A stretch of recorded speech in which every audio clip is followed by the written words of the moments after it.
first question that I want to ask everybody, and I'm just going to throw this out there and see who wants to answer rather than trying to make all of you answer each question, because again, there's a million people on this stage. A lot of groups had marched on Wall Street. A lot of labor groups and other community organizations have marched on Wall Street, have tried to get a movement going about the problems with the Wall Street banks. Why did this one stick? What were the specific tactics that you think made the difference here? And so, one of the questions I get asked a lot as somebody doing a more conventional form of trying to change what's happening in the country is, don't those youngsters know that the only way that you can change things is through voting, registering to vote, getting people to vote for candidates? And I think one of the things that Occupy Wall Street has done that's really been phenomenal is to apply some of the core principles of how you exercise moral power, to change society. They did something that involved real sacrifice on the part of participants in a very public and sustained way. And they actually have done a phenomenal job of making sure people saw it. The first moment in which OWS got national traction was the video of the young women getting pepper sprayed by the police officers, which was a clear example of something that brought about moral outrage. That's necessary for the exercise of moral power, which to date Occupy Wall Street has done remarkably well. Yeah. I think I'm going to go a little bit specifically around tactics and demands. I've been, again, like I'm a long-time organizer. I founded Community Voices Heard, which won a lot of stuff.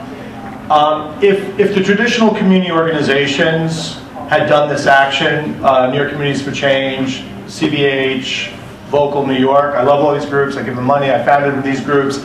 If we did those actions, did the same exact action at Occupy at Zuccotti Park, and made a demand around jobs, a specific jobs program, it would have created a space of passers-by and then the other, because they have demands, and it would have been narrow. And I think for myself, there's a couple of things that really made this an important, that changed the framework. One is the right time, at the right moment, and the right kind of zeitgeist that was happening in the atmosphere. I also think the tactics, I studied in Argentina and went to four months looking at social movements there. And in some ways what Occupy has done is used a very effective tactic in Argentina, which was occupation of space, but not for a 2 to 3 hour time period, which is what most community organizations do, but for a length of time, which really made and upped the commitment of the people there. And then I just think the message is like the traditional left and institutional left for a long time, including myself a little bit, was like, what's the demand, what's the demand, what's the demand? I actually think the face of the fact that there was no demand is what made it inclusive. And then I would agree with Marcy that I think the viral media aspect of the oppressiveness of the cops then tied into a very strategic conversation that a number of us who came from the institutional left pulled together to move unions and community groups to support the movement at a very early, critical time, or the other things that really made it go and grow in a significant way. Nelini, you look like you want to say something. No? Okay. Yeah. Here, we also have a for this mic. Okay.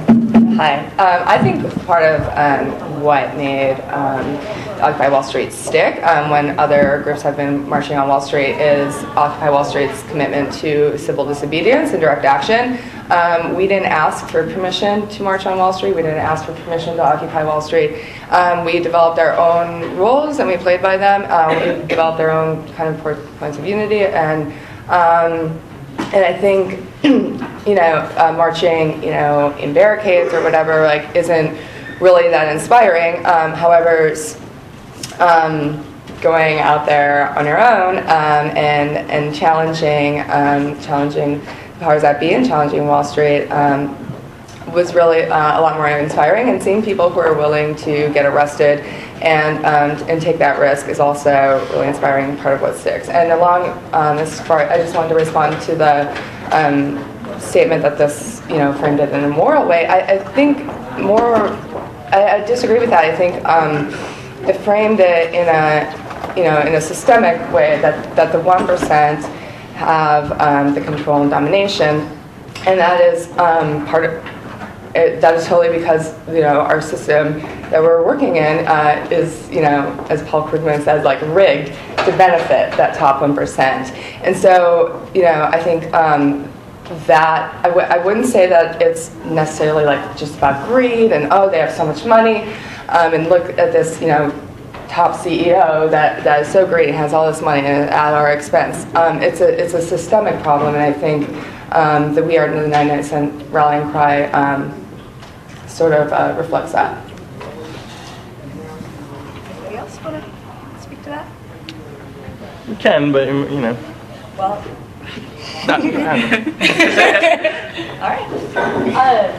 So the other thing that we wanted to talk about is there is this idea that Occupy Wall Street sort of sprang up from the ground from this Adbusters call to action, and that there weren't experienced organizers on the ground. And I think the presence of all of you guys here who were involved in this from the beginning speaks otherwise. And so we do want to talk about the past that people there had in labor organizing, in community organizing, and how that contributed to what happened.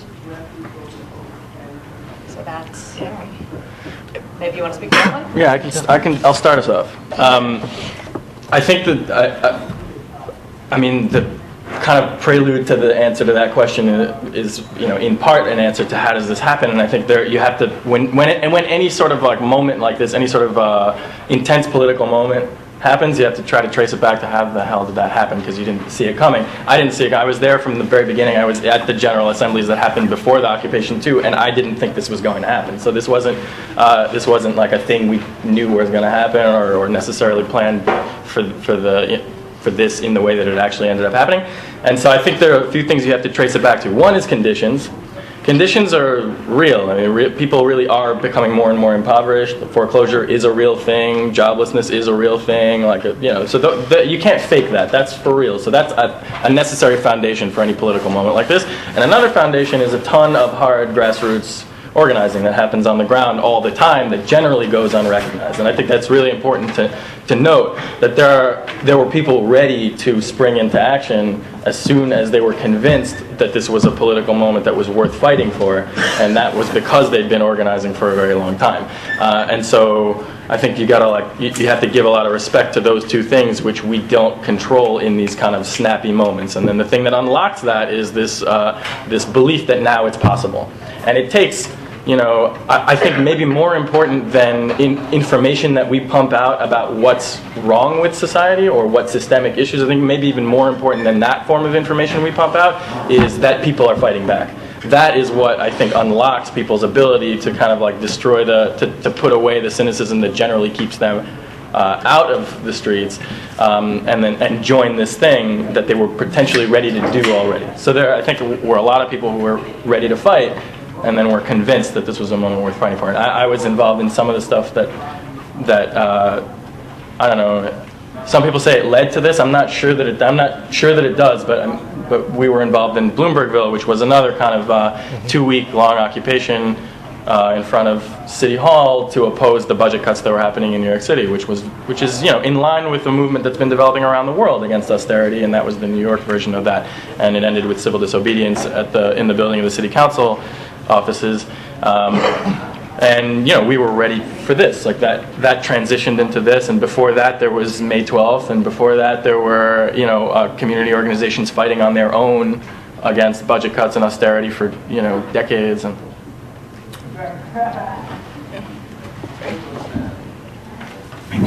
I also think that folks have been ready for a long time. It was kind of brewing as well in the air.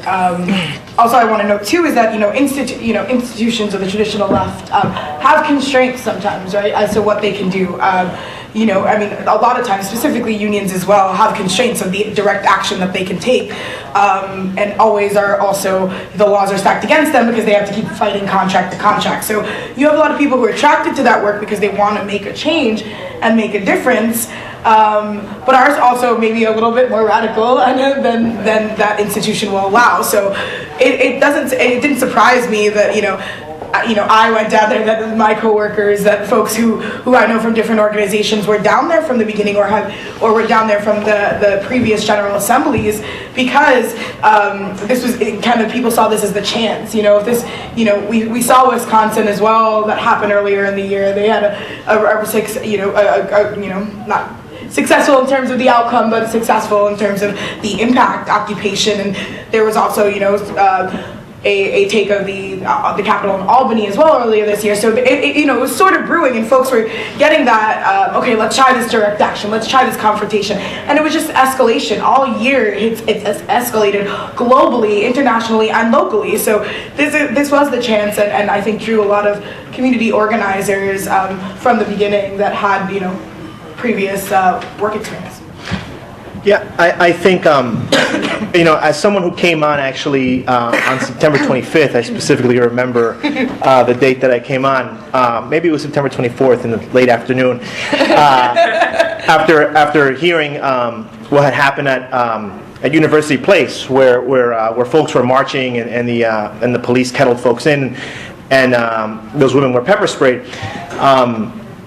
I think one of the things that has helped sustain the movement was in the beginning there was some real committed organizers, and those organizers were able to quickly transform and reach out to support from the institutional left, right? Because we wouldn't have been able to maintain that occupation without the resources that unions were providing, without the resources that the community groups were providing, without the resources that we were able to pull from just different social sectors, right? So those organizers were able to use kind of the training that we have from the work that we usually do. And use those skills in terms of getting what we needed, right? I mean, to maintain the occupation was actually, you need a lot of resources, right? I mean, there was tons of food coming in, there was, material support, and we used those connections that we had as organizers to go to some of those folks, like 1199, DC 37, 32BJ, and use the networks that we have and say, listen, this is what we need your support. And those were our natural allies, right? Labor is a normal ally of Occupy Wall Street. So I think that's a big part of what has made some of this successful. Does anybody else want to jump in on that? Okay. Well, Nelini actually got to the next point that I was going to make. This past week, when we saw the port shutdown attempts on the West Coast, there were a lot of conflicting reports over whether labor supported the port shutdowns, whether the rank and file supported it and the leaders were against it because they didn't like somebody taking their power away, or whether the leaders were actually for it but they couldn't legally say that they were for it because they have to abide by labor laws. So that, I think there's a tension there between has Occupy helped radicalize the rank and file, and is it challenging the leaders, or is there a more complicated game going on where the leaders have to sort of operate within the bounds of the agreement that goes back to the New Deal between labor and management? So yeah, if I could just chime in on that. I was Yotam and I when we heard about the 12/12 port shutdowns, started to kind of brainstorm around, well, what is it that we can do here in solidarity with the whole with the West Coast port shutdowns.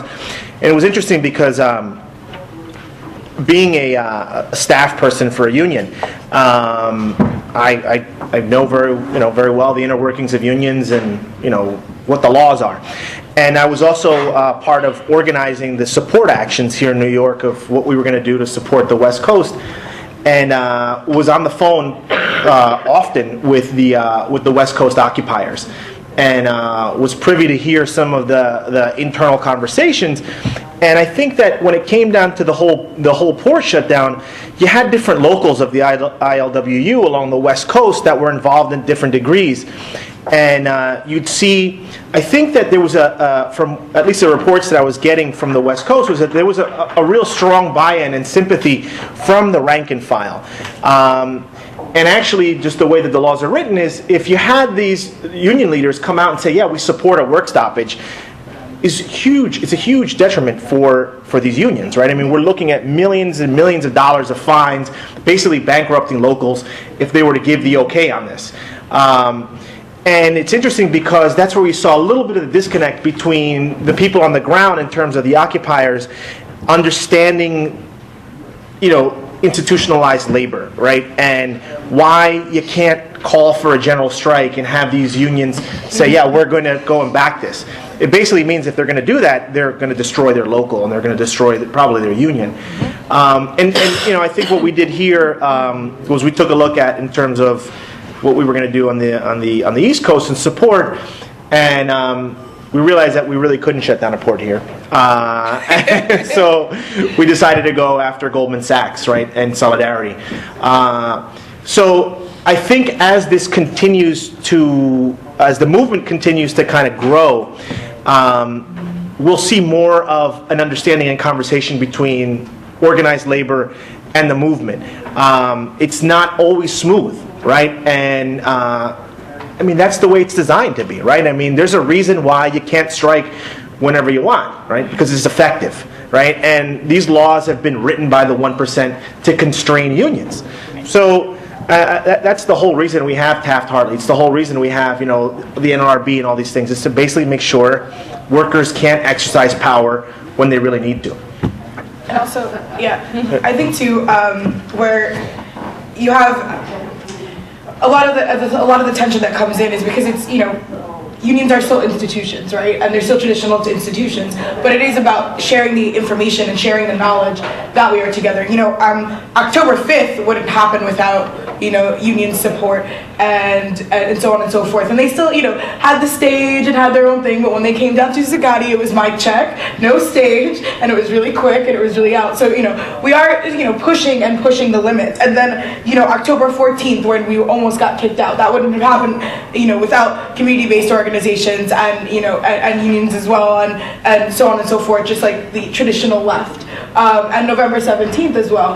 The thing is can we slowly but surely transform the way that unions and workers think about things as well, and get the rank and file more involved, because they're still, even though they might have a large membership in certain, in New York at least, specifically in New York, that doesn't mean that all their members are active, and that doesn't mean that all their members will take action. So I think that the first step is really getting their members active again and taking action and getting the rank and file up and up to the call of arms, and also transforming the narrative, transforming the way they look things, and helping them through whatever the contract battles or so on and so forth, that we can show there are people on the ground doing this, becoming the left pole, radicalizing the narrative with indirect action and moving it towards the left and continuing that. So I wanted to make just one kind of high-level point that complements what has been said here, which is just the actions that are being taken through the Occupy movement have impact well beyond the direct impact that we see from them, because they are symbolic to people all over the world.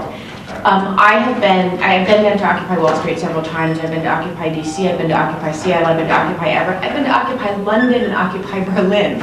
And all over the world, people see what's happening as symbolic of a struggle that we're all in together. So whatever the direct impact of an Occupy march or going to Goldman Sachs or shutting down the ports, the symbolic value amplifies that substantially as long as we continue to communicate with the rest of the world. It makes a tremendous difference in terms of people feeling instead like they're all alone in their frustration and anger versus part of a much larger community that has the capacity to change things. Just to respond about, does this radicalize the rank and file? Does it challenge the leadership and things like that? I think, it has, okay, sorry, I had to click for that. So one example of like the rank and file being radicalized and supporting Occupy Wall Street, I think is the Young Workers Summit in Minneapolis, who passed a statement of support for Occupy Wall Street, right as hundreds of people were trapped on the Brooklyn Bridge and the mass arrests were going down. So I think that statement of support, although symbolic, it represented the views of rank and file and shop steward and upcoming leaders in the labor movement. And their statement of support put the pressure on the executive of the AFL-CIO. It kind of challenged them to make a tough decision about whether they were going to be in, because the young workers were already there. And so I think that is really important. And although these statements of support and things like that are symbolic, it's definitely the first step, and shows to other union officials kind of provides that political cover. So, leading from that specifically, the one thing that I'm very interested in as far as challenging the traditional left, as Nelini says, is the idea of horizontalism versus the idea of these very hierarchical structured institutions, whether we're talking about the AFL-CIO or the Working Families Party, whoever it is, there's still a hierarchy in a lot of these institutions, and the idea of horizontal general assemblies and horizontal decision making really challenges even that.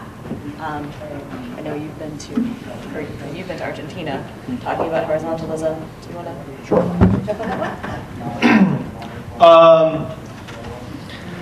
Yeah, I mean, I think horizontalism is an interesting tool. I think it's one of the tools. It definitely changes the dynamic in meetings and in organizations. But I don't fetishize horizontalism. I think there's challenges around it, right? I mean, when I was in Argentina, I have to say that I went to a lot of meetings that were run horizontally, and the people who took over those meetings and ran them were white, educated people, mostly men. And women of color were the ones who were most kind of not engaged in that position. I'm also a little concerned sometimes with horizontalism that there is a lack of focus on training and skills development. I mean, this is the thing, right? Like, I'm going to bring it out a little bit from horizontalism and kind of ground it in the movement and the work in the moment of time that we're at. We have the institutional left, which are community organizations and unions, right? Who've been doing this work for a very long time. And in some ways, there's similarities with the OWS movement. I've run hundreds of actions in the last 10 years in New York City, and I never got a permit. Like, and I was organizing poor women on welfare, and they didn't want a permit, and we claimed space, and none of us ever got arrested. So I think it's really important that people understand that OWS is not the first time that people took space without permits and did this stuff. A lot of community organizations did that. A lot of movements did that. So I just think it's really important to remember that history. I think the same thing with horizontalism, right? Is like, so, horizontalism again is a tool. It's a way to really think about how we do our work. I think what we have to look at this with this moment of time where we have a movement. I would even make it. I think we're in a pre-movement moment. I don't think we have a movement yet. We don't have enough people in the streets. We don't have enough institutions going. So at this pre-movement time, we can have an impact on the way that organizations, unions, and community organizations think about the way they do their work. And so if we're really in two parallel tracks, the way we're going to build power and make change and really take on corporations, corporate power, and the wealthy is that we figure out not only how we work collectively sometimes, where we part our ways, and then what are the tools and ways that we can learn from one another. OWS can learn from the long history of organizing and union tactics, and the unions and the community groups can learn from some of the experiments that we're doing at OWS, which I would believe is not the first time at ACT UP we had collective consensus making and horizontalism, right? Like for years, that's how we operated. So again, it's not a new flavor of the month. There's been places around it. We just have to think tactically and strategically about how we learn and cross-reference those things. And I think the third part of the movement, and this is the challenge, is we don't have a political left. We don't have a left party here, and without a left party, we're not going to really be able to make change. And that's not saying I'm saying OWS is that left party, but that's a key component to political change. Yeah, I just wanted to agree on the horizontalism.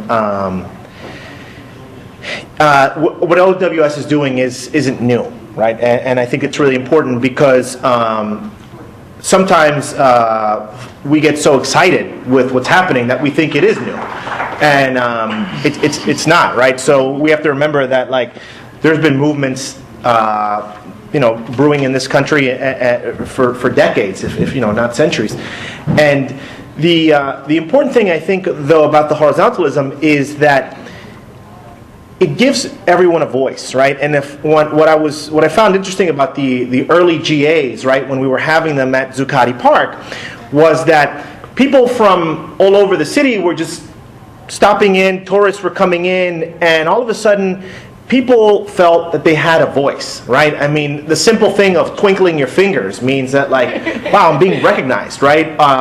You can actually give an opinion on something, as opposed to so many meetings that we have in the institutionalized left, where, just the experts are allowed to speak, right? Or the electeds are allowed to speak, or your, council member is allowed to speak. And with OWS, it was like, we said, well, there aren't really any experts here, right? Let's listen to what everyone else has to say, right? So that everyone has a voice at the table. Now, of course, when we're trying to organize fast, there's some problems with that sometimes, but at the same time, I think it's what's made the movement attractive. And the reason why people come to OWS is because we feel that we don't have a voice, right? The 1% is the voice that you hear constantly.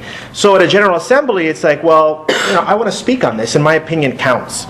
And I think that's what's made this, attractive to a lot of people. Yeah, I just want to, I don't usually use the term horizontalism. I talk about decentralization or participatory democracy or whatever, but I think they might be interchangeable depending on where you're coming from. I also don't, I don't fetishize the General Assembly. I don't think the General Assembly is the be-all, end-all. I don't think it is the only vehicle for the development of the movement. I think it serves a particular role in a particular time, and I think Mario talked about that really well. I mean, the other thing is the mic check, the people's mic. I mean, you can literally walk off the street and just tumble into a General Assembly and just say words, and literally everyone will repeat everything you say. I mean, that's insane. That's like an insanely, it's demented on a lot of levels, but it's also insanely empowering, right? I mean, you just say anything and everyone will repeat what you say. So that, I mean, there's something really cool about that, and also there's a particular moment for that, which is the very beginning of a movement. There's a reason that the General Assembly was popular in the very beginning of the movement, and it also falls very much in line with the lack of demands at the beginning of the movement. That the General Assembly and the fact that everyone will repeat whatever you say, and the fact that there are no demands, and that everybody can speak, and that you can just come in and you don't have to be a part of it. You just come and you leave when you want, and you can sleep if you want. And you don't have to, blah blah blah. All of that is indicative of a very particular moment that facilitates the opening of a door, that everybody gets to speak. It's so vague that everybody can dump their dreams into it. That's really important. If we had sectioned, and I didn't think this in the beginning, by the way, just for full transparency, but I learned this by watching it happen, that if you leave the door open enough, then people will just walk into it, and then it'll start having a form, and then you might consider, well, like, maybe somebody needs to ask for something, because we're going to have to win something sometime, and maybe it's not going to be us, and maybe it won't be a General Assembly, maybe it'll be a neighborhood assembly, maybe it won't be the General Assembly at Occupy Wall Street, maybe it'll be the Student Assembly at CUNY, and maybe they'll make the demands, and so on, and we transition from something that's really broad and really general and really amorphous that allows us all to be a part of it into something that's particular and grounded in something where people have a defined relationship with each other and the space around them and the people that govern that space, and so on. And I think the pitfall is looking at the General Assembly as the movement. It's not the movement. It never was the movement. There are plenty of people who are struggling all over the world who don't have time to go to a General Assembly to stand in the cold for 4 hours because they got 2 jobs, or they have kids, or they're busy fighting in their neighborhoods, or so on. And I think the idea is not to over-glamorize decentralization. It's to create a form of decentralization that actually empowers people to participate. Like what Paul was talking about the decentralization is also a really, like, uncoordinated decentralization can be a thing that actually empowers the people most conditioned to lead to continue to lead. But decentralization doesn't have to be uncoordinated. It doesn't have to be just like a vague, everybody say whatever you want and everyone twinkle when you want, because that is something that can be that's really easy for space to be taken up by people who look like me. But there are ways to create, participatory assemblies, or, and to coordinate the different assemblies and to create systems of accountability and transparency. It's not people making decisions is not a problem. People talking is not a problem. People even, don't tell anybody I said this, but leading is not a problem. The problem is, but seriously, the problem is doing that not transparently and not accountably. Those are the issues, I think. And so we have to create actually intentional structures that protect us, the movement from that. Well, in the spirit of letting everybody have a voice, we have a room full of people here. I'm sure some of you have some questions. Elizabeth is going to help me. Maybe I can hand you the microphone, and you can see if anybody out here wants to ask some questions. We have about 30 minutes left. And if nobody has questions, I could keep running them out. But I figure y'all want to hear somebody else talk. So I think this question is really for Nelini and Yotam, and I'm sorry I missed your name. Mario. I've been really involved with Occupy DC, and so through that I've also been involved, thanks to Greg and others, in some of the stuff that's been going on here in New York and on the national level. But what do you guys see happening in terms of kind of binding all of these occupations all over the country together in some sort of common moment? Because I know a lot of people at Occupy DC have never stopped to think about the big picture. They're so focused on maintaining camp that they've kind of lost sight of what the occupation movement could really be. Well, so completely understandable. I think there's a really great, movement building. The working group that's been working out of New York has been doing these great inter-occupation calls, national calls. They have, direct action and also movement building, so specific to actions and specific to how do we come together. There was I believe it was national, but it wasn't, it wasn't widespread just yet. Kind of gathering in Philly last weekend. That I wasn't there, but folks were there and said it went really well as like the first interaction. So just kind of seeing if we can get together, seeing if we can do things, and obviously it's all about communication and shared experiences. The way I envision certain things as well is maybe we do a national gathering on the mall, or maybe it's Philly, Occupy the 4th of July or something like that. Although Philly has called for a convergence on the 4th of July in Philadelphia. So just thinking about those things as well moving forward. I do think that it's really important. I would love to see 1 million people in DC, 2 million, and so on and so forth. And I think that we have the capacity to do it. I think that a lot of right now the camps have been demoralized because they've been evicted from their spaces and trying to find their hubs and trying to find either a new space or a place to convene. Because the importance and significance of having that public space was that it was the entry point for communities, that it was an entry point for people, and a space where you could literally mic check and find somebody. So I think that was really important. I think that we do need space again, and hopefully we'll see how today goes. But I think that moving forward, we need to kind of convene in a national way. Do I know what the structures look like? Not necessarily. And I know I just said structures, which is a crazy word. But I think moving forward, we need to figure out how we're going to actually operate in a national way, and international too. So if we think of one of the principal roles that the Occupy movement has played as undermining consent for the status quo, which they have done a phenomenal job of, as we evaluate what comes next, right? In that light, the questions of how you continue to do things that clearly undermine consent for the status quo is the key thing, rather than some particular question about physical space or, so the reason that a lot of the marches don't have much impact, if you get a permit and it's all officially appropriate and you're inside barriers and you do it for a short period of time, that doesn't in any way demonstrate that you're not consenting to the status quo system. And that the Occupy movement has really demonstrated both that an enormous number of people believe that the system is broken, and that people are willing to break the rules as an important part of the actual action. The breaking of the rules is a key element of the success of the Occupy movement. Yeah, just to answer that, it's still in preliminary phases and it's going through the work groups, but there's some proposals and potential working together to occupy the primaries.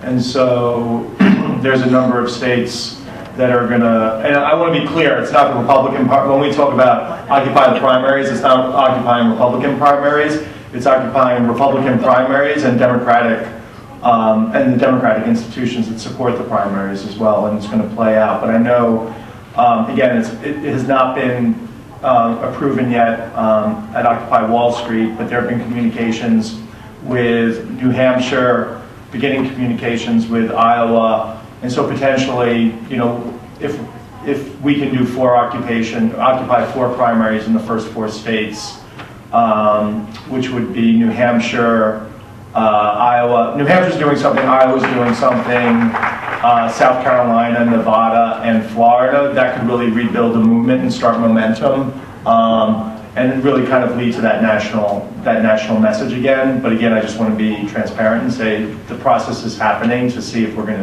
to try to make this officially out of Occupy Wall Street or not. But the local, I think a lot of occupies in the primary states, particularly the earlier ones, are very interested in this. Just to speak about national coordination, it's interesting. I think that the real power of Occupy Wall Street comes from the fact that it's decentralized and that it's autonomous. And there is debate, right? I mean, within the movement as to whether that's the kind of the way that we want to go. There was some real controversy also around some folks recently that went down to Washington, D.C. Claiming to be part of Occupy Wall Street and going to meet with politicians. And I think that within the movement there's some real struggle and discussion going on as to whether we want to engage in the electoral process that seems to have continually failed us and seems to continue to represent the interests of the elites.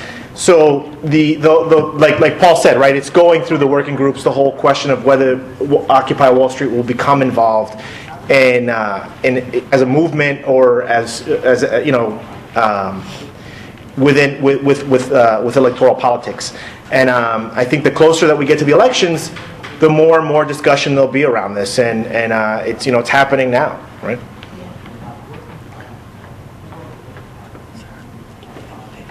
Perhaps it's my age, since I'm of an age of civil rights back in the mid-1960s, or early 60s when I got out of high school. What caught my attention is the issue of withdrawing consent.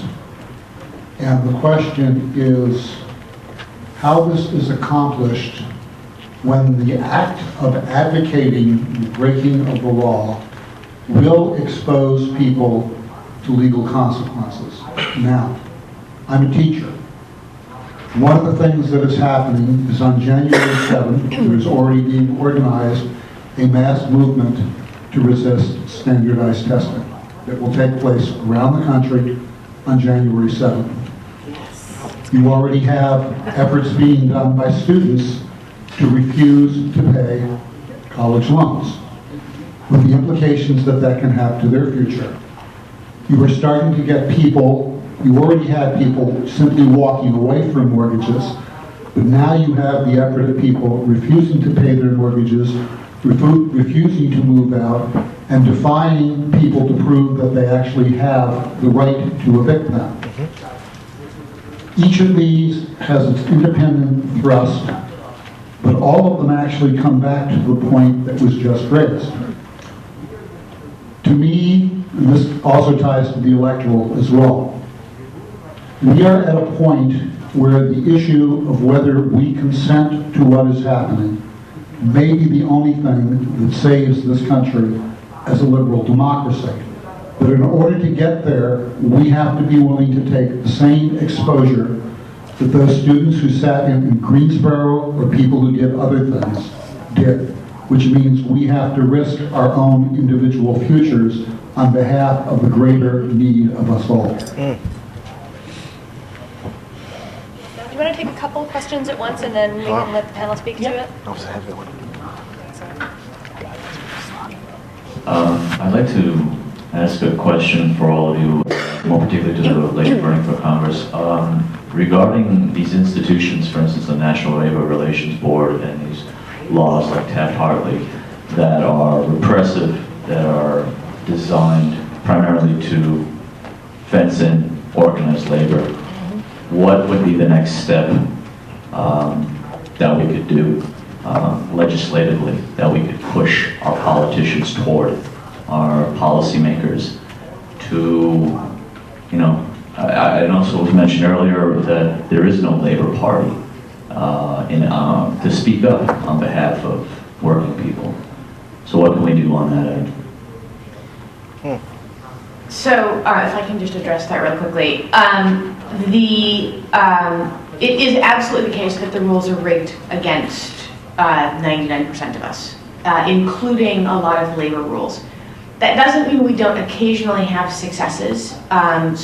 Where I come from, Greater Seattle, the machinists were able to leverage a National Labor Relations Board investigation of Boeing to negotiate a 4-year extension of their contract on fairly good terms, much better terms than Boeing would have been willing to come to the table with in the absence of the NLRB having opened an investigation of Boeing for having been egregiously in violation of labor law. Sometimes the institutions that we have are helpful, sometimes, but obviously there are enormous problems. What organized labor has been asking for, which is a completely reasonable thing that we should demand, frankly, that any candidate that we support is 100% for, is for the Employee Free Choice Act, which would dramatically expand the ability of folks to organize, of unions to organize, and would make the enforcement mechanisms for businesses that try to union bust much more robust. It passed the House in 2009, after the 2008 elections, and was killed in the Senate by the filibuster rule. The rules inside of Congress are also rigged against us. It isn't just the laws that they pass, it's also the internal rules. So if I were thinking about supporting a Senate candidate or a sitting senator anywhere in the country, the first question I would ask is, will you support a reform of the Senate rules so that 40 senators representing 6% of the US population can't block something that's good for 99% of us? Hi, this is a question also for Darcy, but I think you can chime in. I want to see, we haven't talked much yet about the relationship between candidates and the movement itself. You know, what are the ways to work productively when there are such ways? As a candidate, what are your feelings about, you know, whether the movement is a good or bad force affecting your campaign and how to engage with it productively? Maybe you've talked to some other high-level candidates. What have been some general impressions? The relationship is fraught with peril in both directions. I think because of the non-hierarchical nature of the movement, there is a completely legitimate, totally valid, entirely called for concern about anyone looking to use the movement in what is essentially a hierarchical way. Electeds, candidates, you name it. And I think that is a completely valid thing to be worried about. Candidates also have to be concerned about being too closely associated with any entity whose message and actions they can't control. So fraught with peril in both directions. That being said, in a system that is unambiguously broken, in a country where the political system isn't working for 99% of the people, and the only way for us to fix it is a mass movement that undermines consent for the status quo, electoral politics isn't enough. I need the Occupy movement to be successful in order to be able to do any of the stuff I care about. So to the extent that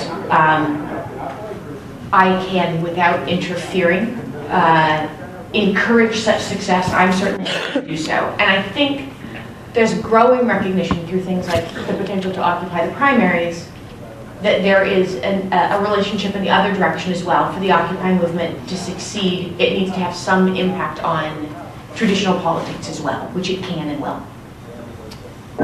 Yeah, so I work with candidates a lot because I work for the New York State Working Families Party, and obviously that was an automatic target on my back, being at Occupy. But it was the transparency. You know, I was transparent from the beginning, from day one when I went down there, and you know, folks knew where exactly I lie as well.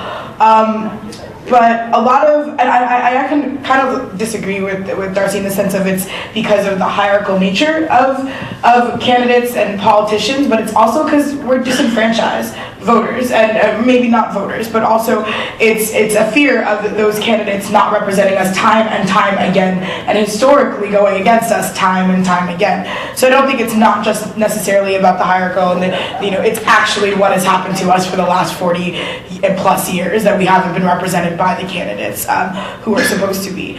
I also think that, you know, a lot of people at the beginning said, "Oh, this is the Tea Party of the left," and you know, no, that's I'm sorry, and that's BS. You know, excuse my French. You know, that's the Tea Party. You know, they burned down. They did it on purpose. They were funded by the Koch brothers. They, you know, we know what really, you know, the Tea Party was, and that's not us. You know, we shouldn't be. We should be the left. You know, that's what Occupy is for, and also that we shouldn't endorse any candidates. We shouldn't get behind a candidate. That's not what this is about. This is about having a movement, and now we also shouldn't, you know, we should encourage people to get politically involved, but it's not our place. The freedom of autonomy and the freedom of everyone has a choice to what they do. Obviously, in my nature of my work, I will be, you know, involved in some sort of elections, but I'm not going to force that, or, you know, I will educate and help educate folks about what's going on, but that doesn't necessarily mean that I have to tell people to, you know, what they should and shouldn't do. So I think that that's really important, that people have that freedom of space, and what, you know, Mario was saying earlier, that people had come in the beginning and felt, and Yotam felt heard, and this is, you know, so it's the same thing. You have to make sure that people feel heard in the political process, and not push people to kind of, you know, force them to get politically involved. But it is obviously going to be important next year to have an impact on both the Democrats and the Republicans, because it's a broken system, and, you know, the two-party system has not worked for this country for years now.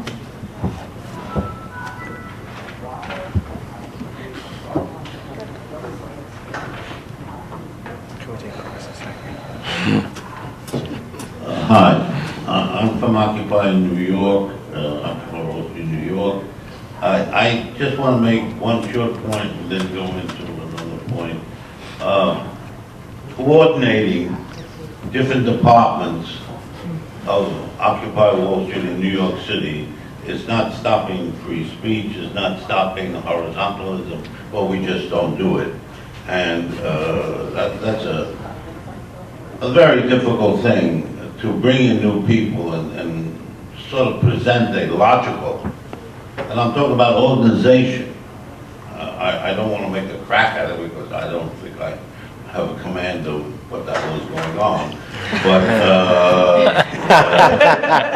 and that's 99% of the 99%. But that's a dig at ourselves. And and it becomes almost stupid by people saying to organize or create an organization that is more, is much better, is stopping some of our free speech. The second thing is, we are, and I'm following, far too flippant on organizing the rank and file. We think there's a magic wand. And we go, oh, we're going to reach CWA. And we're going to reach, and it's all bullshit. You have to actually talk to members. Right. That's something very difficult, and we do not do. That's right. You know, we do it to some degree, but in a very small amount. And we say, well, we got Local 100. Well, bullshit, we do not have Local 100. As the rank and file. As the rank and file. Yes. You know, reaching the rank and file. Very difficult. And there are some there that we can reach. And there are hundreds that we can reach. And unions are very fearful of that in general. How about extremely fearful? But we also have to go on the track of throwing out leadership. That's an extremely difficult path, but it can be done. I've been involved in about 4 or 5 successful and some unsuccessful efforts to throw out the bums. But you do not throw out the bums by waving a magic wand or giving out a leaflet. That's or right. Going there and making, or even occupying, although there's nothing wrong with that. You have to do and organize, I mean occupy union, this and that. And I'm talking about you have to organize the workers to vote on winning that vote of throwing out the bums. Oh, do you know how difficult that is? So the flippancy that I even heard up there this morning a little bit on reaching the rank and file bothers me, and yet I think we're all on board on that we have to do that, and we are far, far away from creating an organizational model. She's yelling, so I'll give it back.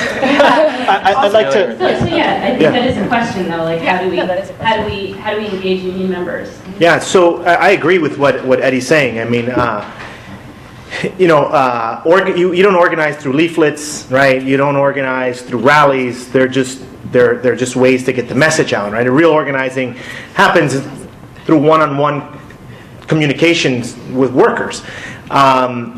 And that's what the real challenge is, right? That's the next step. This is where we're going into in Occupy Wall Street. Mm-hmm. It's the next phase, right? It's the building phase. We had a lot of heat, right? A lot of the media jumped on us, right? And we were able to use that and convert that. Now I think that the real work has to be done, which is hard, right? Which is now you're having one-on-one communications with members. In terms of the rank and file, and in this case with community, right? With whoever it is, right? So that they understand whatever the message might be and buy into it and commit. The other thing is, what's been interesting is that at first there has been some resistance from unions to give us, when I say us, Occupy Wall Street, direct access to the membership, right? As I think there's resistance from any organization to basically say, come and talk to our base and to our, come and directly have a communication with our base, and we don't know what you're going to say. But at the same time, I think that unions have been much more open to Occupy Wall Street than to other organizations. I was recently I was invited to speak at 1180 CWA 1180's membership meeting, and I was surprised that they put 3 of us up on the stage, and they said, talk to these people and talk to them about Occupy Wall Street. And I wasn't asked, well, what are your talking points? What are you going to talk about? I went up there and said, listen, guys, I think that direct action and civil disobedience is the way to make change. We have to confront power, and it was nothing that I've ever said in front of a union membership meeting before, right? I said that there's people here that don't believe in voting for Democrats, right? And I mean, like, here I was speaking to the heart of one of the public sector unions in New York City, to its base, to its membership, saying something that would generally be pretty threatening to the leadership under regular circumstances, and we were received with open arms and applauded and thanked by the membership. So it's been a little bit, different from what I would say, but I think that we're going to, time will tell, right? And like Eddie said, like, the organizing work happens now. Mm-hmm. I mean, people aren't just going to keep showing up because those Occupy Wall Street people said there's a rally. Well, no, we have to turn them out, we have to mobilize them, and we have to educate them and get them to come. And speaking of, oh, sorry. No, go for it. Speaking of, just really quickly, CWA too, right after, there's a group that's been like the radical reformers of CWA that have really wanted to transform. They're called the Rebuilders. And, you know, it's kind of like GEM with UFT. And they, you know, nobody thought that they were actually going to, you know, win their local and win the elections because they had their elections a couple weeks ago.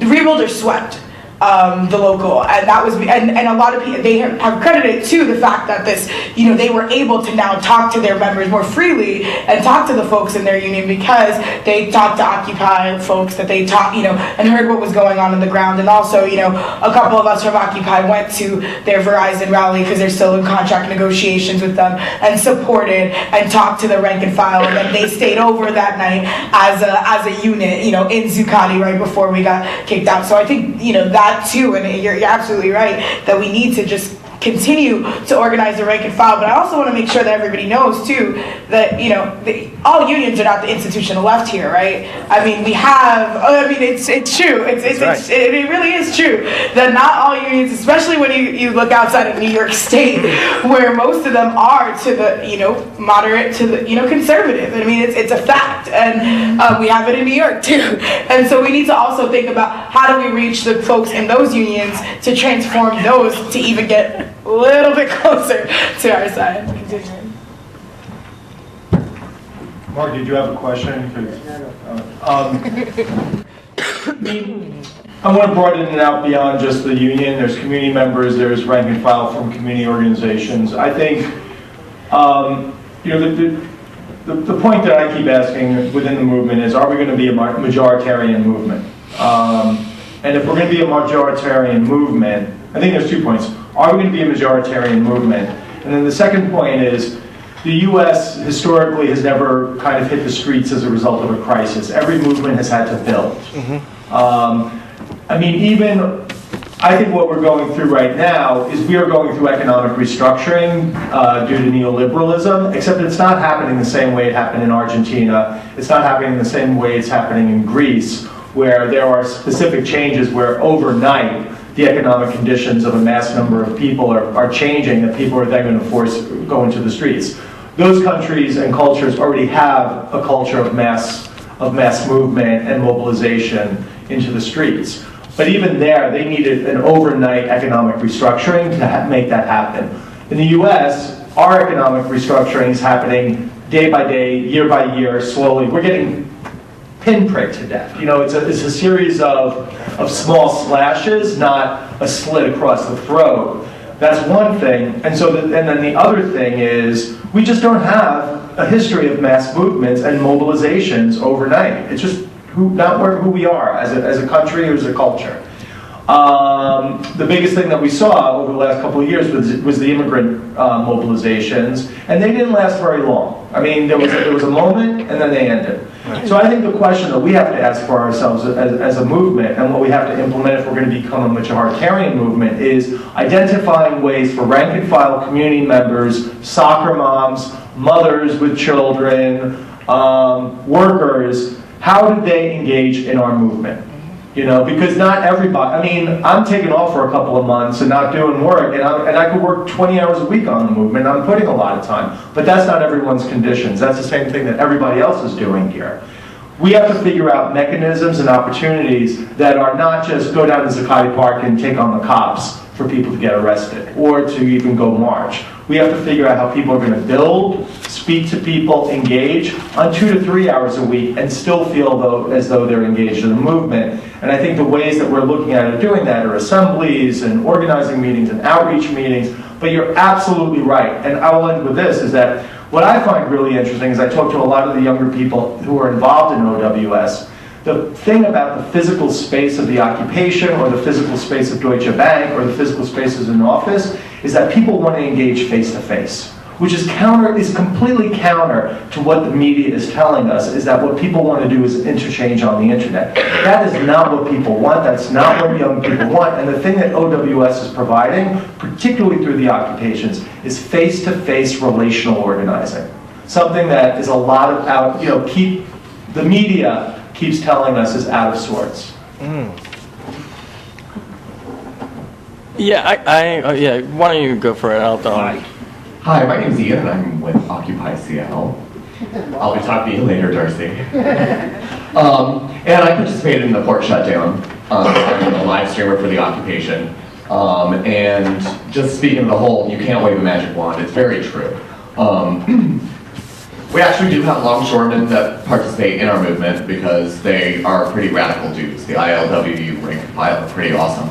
But you know, that statement of non-support came from the president of the ILWU, and everyone was like, holy, you know, like a stuff has hit the fan. I'm like, no, really, he has to say that because it's breach of contract for him to, you know, give a statement of support. But we did, in the weeks leading up to the port shutdown, as soon as we approved it in General Assembly, we immediately started doing union outreach. We did a march where we went down to the union hall. We started handing out flyers and introducing ourselves, talking to people. We threw out a potluck where we invited the rank and file to come join us.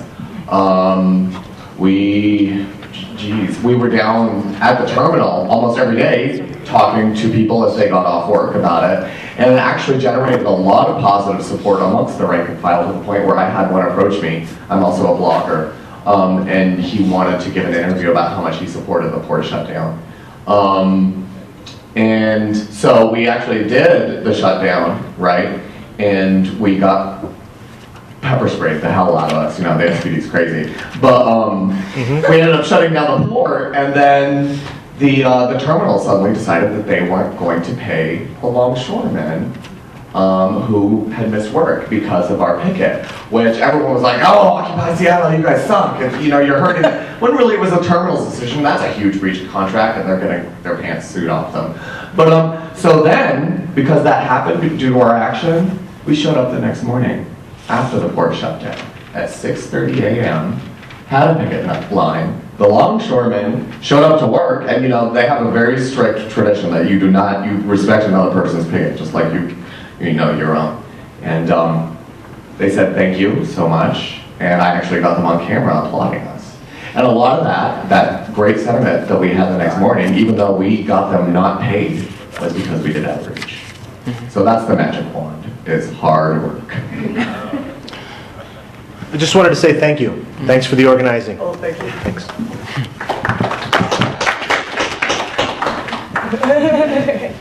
I'm Mark Hennig with the Healthcare for All campaign, and I'm active in the Labor Outreach Committee of OWS and the Healthcare for the 99% of OWS.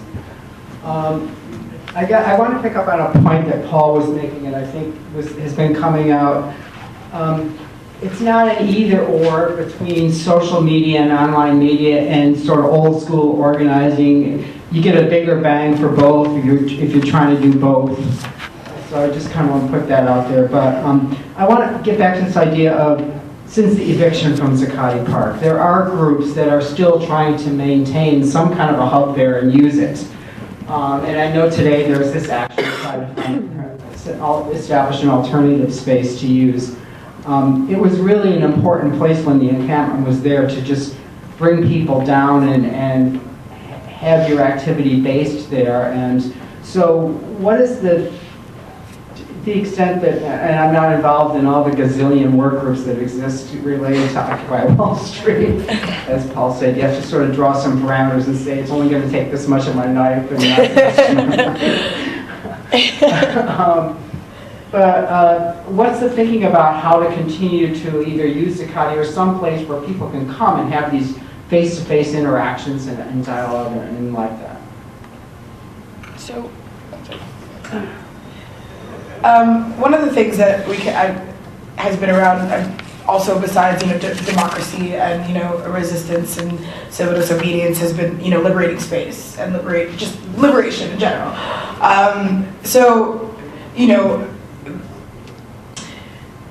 Taking the park away, I mean, there was a lot of problems internally that went on with the park after a while. I mean, that happens in occupations, right? Especially if you don't have systems to control and systems to, I mean, it happened even in Tahrir Square, it happens. So we're humans and we make mistakes. So definitely that we had a lot of problems internally, and the park was wearing its time in general. I think that this this moment, today, hopefully, I do hope that it is successful, but I'm not worried if it's not. I think that it is time to do the deep organizing, getting into all of our working groups, getting into the sectors that we're working with, and really organize for like a spring. But I do feel like space is very important. I mean, in conjunction with community-based organizations, on December 6th, we liberated a home that was foreclosed upon, and I was a part of that, and have been living on and off in that house too, doing some shifts, and that's a version of liberating space, and hopefully that can become the father of the children wants to start doing East New York General Assemblies, and it was the first time we saw CNN. Well, I saw CNN in East New York. It's true. And so, going to those communities and liberating spaces for those communities that have been taken away, I think it's really important. There's a lot of broken down. I mean, and when I think of not even New York, but Detroit has tons of empty, abandoned spaces. They should be liberating those spaces for entry points in every community. I could see, a 3-story building, 2 stories for families, and then the bottom floor being an entry point for organizing in the community. We don't have these community spaces anymore, and we do. I mean, there are certain different forms for, different cultures. There's church. There's, organized religion. There are different spaces that the community gets together, but in this environment, in this time, I do think that space is necessary for us to meet and us to convene. And the public space was a great entry point. But hopefully, what I would like to see is different entry points in different communities of liberated spaces where people can live, work groups can meet, and folks can organize their neighborhood assemblies. And Yeah, if I could just echo some of what Nelini said, I think Zuccotti Park was important to the movement, right? I mean, how can you be called an occupation if you're not occupying anything? I think it's a little silly. And I think that also, movements have symbols, right? So like Zuccotti Park was a symbol of our movement. And that's why it was so important to evict us, right? Because they figured if you eliminate the symbol of the movement, right, there is no movement. But we proved that's not true. I also think that it served as the hub where people came and felt that they can interface with other like-minded individuals or come and learn. The park did serve as a space for education, right? There was all kinds of education going on there. You had open forums, right, where you had people talking about economics. You had, tables for leafleting. You had real exchange going on in a public area. And I think what was important about the occupation was that it provided a space for people to try and create a vision or a community, right, of what they thought a fair and just community would be like. It was an experiment, right? I mean, we're humans and we make mistakes. I don't think it stops the movement at all not having a space, but I think a space is important. And I like the idea of what Nelini's saying is, let's start occupying and liberating spaces. It's interesting, occupy and liberate, right? I mean, we have to occupy to liberate in neighborhoods, right? So that this really starts to kind of resonate in different communities and just not in Wall Street. So that, we continue to build on the communities that have established, community centers, but we grow them. So I just wanted to echo what Nelini said. So we are actually about to be out of time, and Greg back there has the microphone in his hand. So I'm not going to lie, my motive for this question is because I'm running a panel on this tomorrow. But, in the press and blogosphere, there's this myth and maybe some reality and a lot of fear about co-opting the movement, capitalizing on the movement. Coming from an organization where we've been accused of being a zombie version of another organization that started Occupy Wall Street. In all honesty, from my perspective, it's been a great working relationship. What do you think is working well in New York with the labor community, Occupy, working together, and what do you think could be improved on, or what would you like to see in the future? I know it's tough. Narrow question, guys. So I'm going to say only one brief thing as up until very recently, a board member of Act Flu, which is an organization that actually very much wanted to help Occupy Wall Street and could not find a way to be helpful without being turned away because of the fear of co-option. There are people who want to be allies who have not yet found any way to be helpful, any way they are allowed into the circle, as it were. And so there is, that process is not yet perfect. Yeah, okay, I want to try to answer that, but I also want to touch on some of the things that have been kind of like left as we've moved through the questions. First of all, I think that I think co-option is an important thing to keep in mind for all the reasons that everybody said so far, and we've done that thing. But I also think I also think it's important to kind of like give space to the different groups that are working on this and not be paranoid. Not, you know, there is legitimate fear of co-option, and then there's the use of that term to distance ourselves from people with whom we should be working. And I think what's really important about Occupy Wall Street is that, well, I don't know actually if it's important about Occupy Wall Street. I think what's important about the movement, which might be broader than Occupy Wall Street, actually definitely is. I mean, Occupy Wall Street is one of the pieces of this broader movement, and this broader movement includes a whole lot of people, and it better include a lot of people, or we're fucked. Like it's got to be a mass movement. So you know, labor is part of that movement, and groups from the institutional left are part of that movement, and community organizations are part of that movement, and all these like people who are just trying to find their political voice are part of that movement, and so on. And Occupy Wall Street might play a very particular role in that, which is to push boundaries, to use civil disobedience as a way to claim space and liberate it, to change the political climate, to allow all those other groups to do the things that they should be doing and win. Potentially, and win more. So I think that's kind of, I think we've learned a lot from that, and I think that's really important, to give different groups the autonomy to work in solidarity with each other, but in their own different ways. And then I wanted to kind of touch a little bit, if it's okay, on some of the other things. Okay, so really quickly, I think the magic wand thing is exactly right. Interestingly enough, we did have kind of a magic wand in the beginning, and that was really what was so crazy about the time period. Is like you could just put out a call like October 15th, we're gonna, and then 30,000 people show up at Times Square, and that was a particular moment, which is not the case anymore. Winter's here, and winter is not necessarily the cold. It is like a change of pace.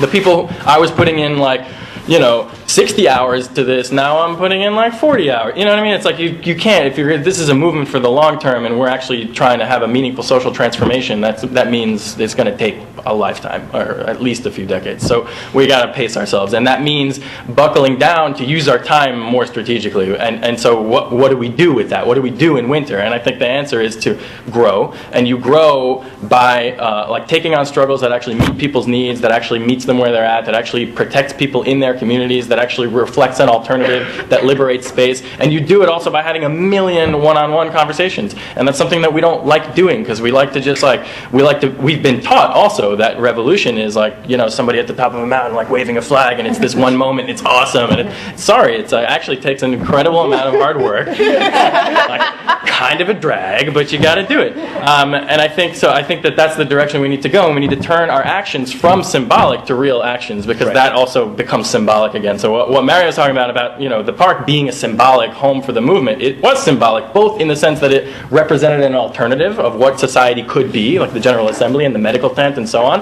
and it was an alternative in the sense that a symbolic alternative in the sense that we like crashed into the lobbies of a bunch of big banks and like messed up their day. But it wasn't a real alternative in the sense that now people have all sorts of participatory democratic councils they can use to govern their real political lives, and it wasn't a real alternative in the sense that we didn't like bring capital tumbling down. You know, it was like it was the beginning of that struggle, and now we have to do things like occupy homes to bring in families to live in them, and to use them as a base to actually disrupt business as usual.